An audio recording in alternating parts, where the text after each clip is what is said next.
на эти места, и они питаются ими, этими насекомыми. Так написано в толковании. Машка, вот в этом году отмечается 60 лет победы в Великой Отечественной войне, вот, но очень мало говорится о роли церкви вот, в той большой войне и победе, и вере русского народа. А зачем ему говорить это?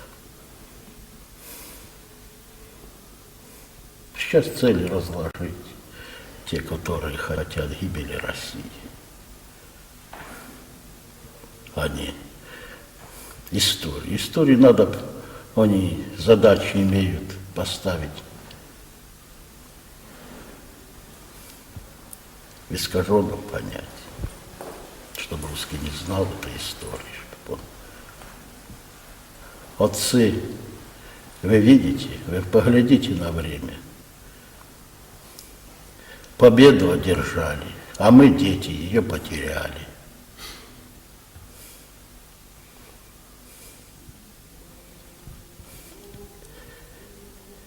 Но этому надлежит быть. По греховности, по нашей. Все то, что мы сегодня терпим, нестроение, это от того, что мы удалились от истины, удалились от Господа.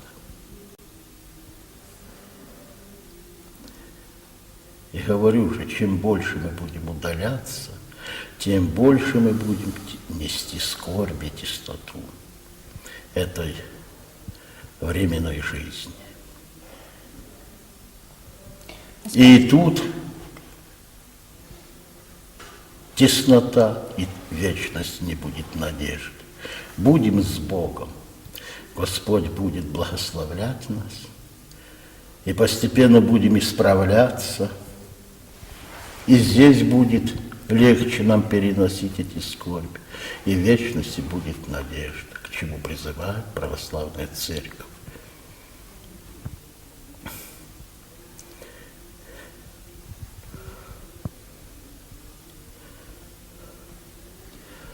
Ну вот, вкратце я...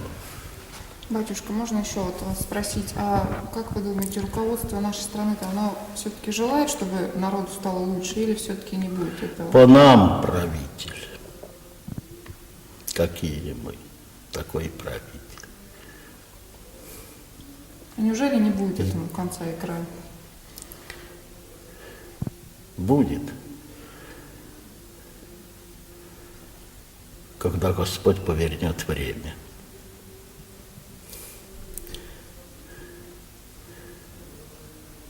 Когда до горя, тогда все до Бога.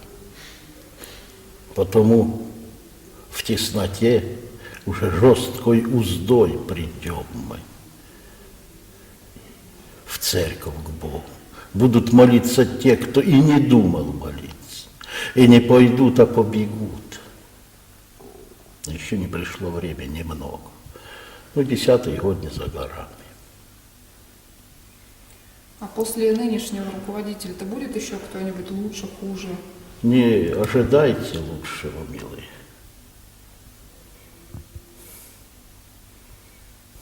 Исправляйтесь, как спастись, ставьте за основу. Это время, вы глядите на свои годы. Недавно бегали вот такими, уже вот какие. Еще немного еще. Силы начнут оставлять, еще немного и уходить надо с этого мира. А что ты, человек, принес в этот мир? Как ничего не принес, ничего и не возьмешь с него. Глядите, что говорит Иов, который кипел стадами, который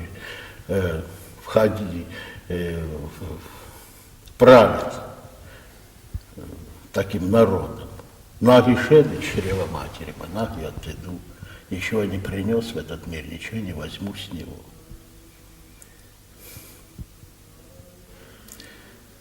И слава, и богатство, все это проходит, оно подлежит всесокрушающей силе времени.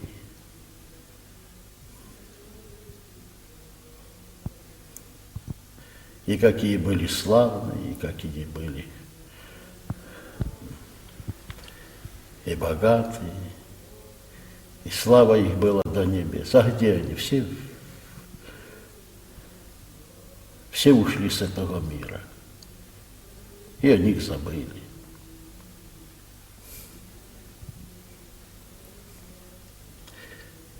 Потому что здесь подлежит все проходящему, всесокрушающей силе времени.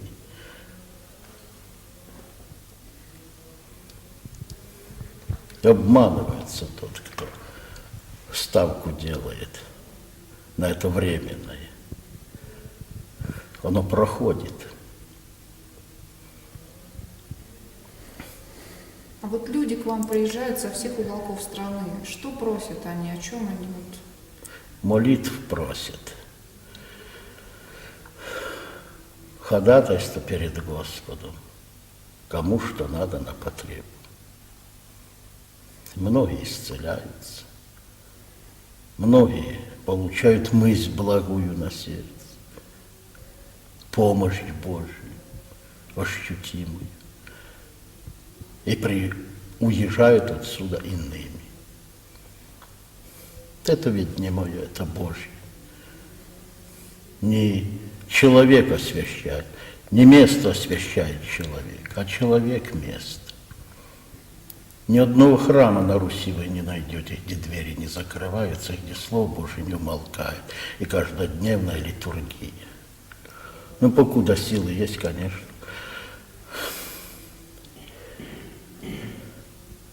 Я то причащаю, исповедую.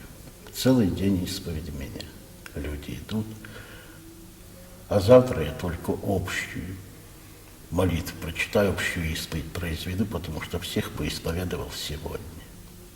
Клирос поднимает весь труд. Вот они будут служить 4 часа, те, которым я должен бы присутствовать и служить. Но если мне служить, я не буду исповедовать.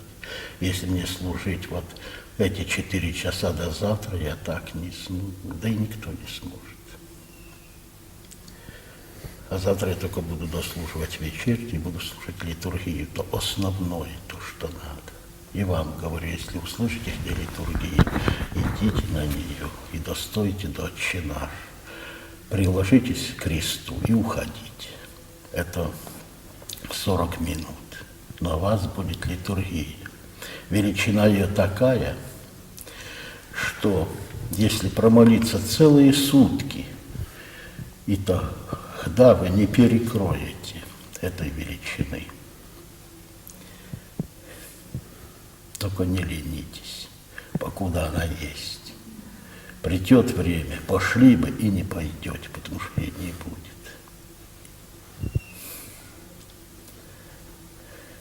Цените это время, оно очень ценное. Кто устоит в этом времени от этих соблазнов, говорили подвижники, они будут выше нас, хотя мы трудились день и ночь в посте и в молитве, говорили они. Господь торопит время, вы глядите, дни только мелькают. Мы ничего не успеваем делать, и вроде бы часы идут, как шли. Только заметно в большие праздники такой длинный день. Это только в большие праздники. Тут ощутимо. А раньше были все такие дни.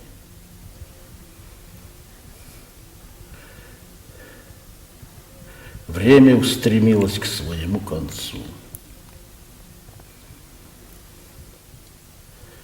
И обманываются те, которые стремятся жить, рассчитывают на большие дела, на большие. Сейчас только как спастись, как угодить Господу и как получить вечность вечных благ. Блага эти так велики, что если бы мы знали, какая награда за это, мы бы непременно были в Боге. Эта награда будет выражена в радости, И каждому мера будет своя.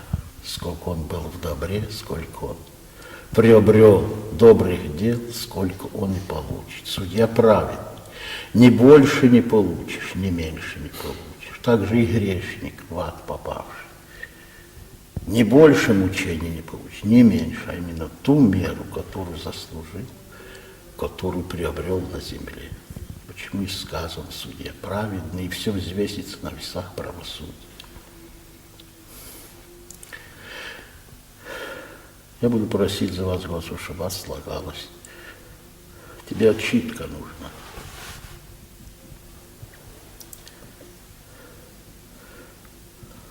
Настраивайтесь, завтра причащу, отчитаю, будет вам легче всем. А тебе особенно. Да. Ну все, мне, милый, готовиться надо.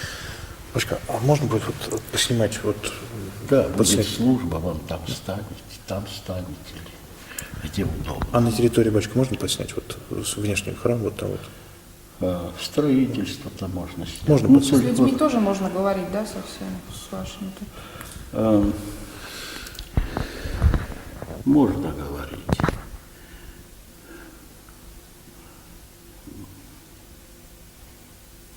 Я их не предупреждал и предупреждать не буду. А как будет слагаться, так. Скажите, батюшка, а можно вот посмотреть, как вы, может быть, с людьми разговариваете, вот как живете? Как Мне, вы- милая, некогда, мне сейчас надо готовиться, не наш час служить. У меня времени как такового особо нет. А если мы просто вот как сторонние наблюдатели будем, Ну, вот так дергать не ставите, будем? вот и Сами будете, сидите, конечно, тут можно будет и поставить. проповедь, тут будет и отчитка, тут будет и причастие, помазание будет, праздничная служба будет, народу будет много. И будем здесь стоять, тут свободно, люди будут там, тут свободно. Благослови вас, Господь.